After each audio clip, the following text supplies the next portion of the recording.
Continued widespread poverty and inequality constitute the greatest intellectual failure of the 20th century.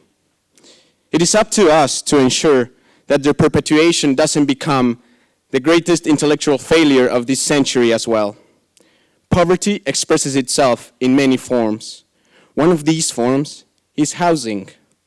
Living in a habitat that doesn't provide the necessary conditions for the realization of people's potentials, a habitat that constrains human development, perpetuates the burden of poverty and inequality, burden that does not only weigh on the shoulders of the poor, but also on the shoulders of society at large, of humanity at large.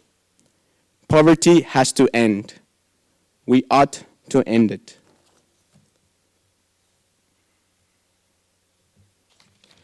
In the summer of 2012, I did an internship with a Mexican NGO called Ayúdame que yo también soy mexicano, which focuses on providing affordable housing to the rural poor.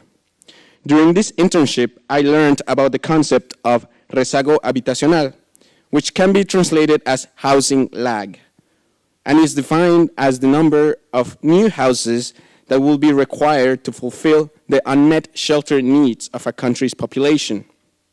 In Mexico, this housing lag amounts to 9 million houses, which is 32% of the existent 28 million houses in the country,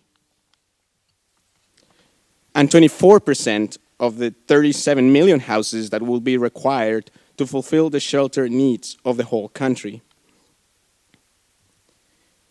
In terms of people, this housing lag of 9 million houses is endured by almost 36 million Mexicans every day. That is, around 31% of the country's total population, which is approximately 116 million. Living in an overcrowded, cold, damp house, or being homeless, for that matter, has deep negative consequences on an individual's human development. When you have 31% of a country's population living in conditions that hinder their human development, that country's economic development prospects are reduced significantly. But statistics are just figures unless we can connect them with reality, unless we can see what those figures represent, unless we see the faces those figures make reference to. This is why for my senior project, I combined my interest in economics, particularly in development economics, with my interest in film. I made a documentary titled May I Come In, using the concept of social production of housing as a pretext to visually explore what poverty and inequality in Mexico are like. In this trailer, we can get a glimpse of the content of this documentary.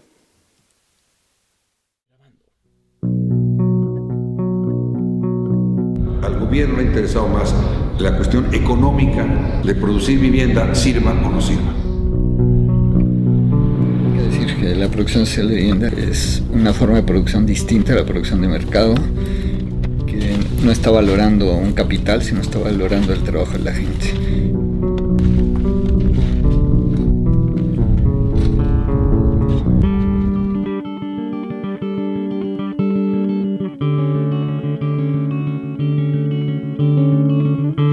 Tiene connotaciones económicas, sociales, ambientales, pero la redujeron solo a lo económico en el 92 y eso tiene que ver con el consenso de Washington.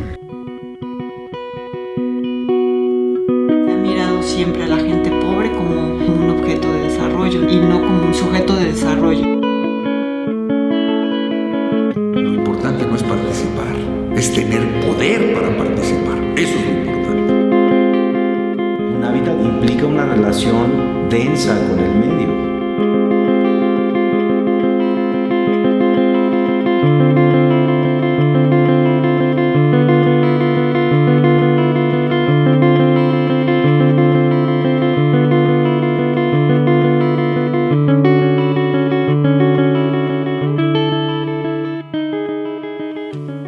Now I can take questions.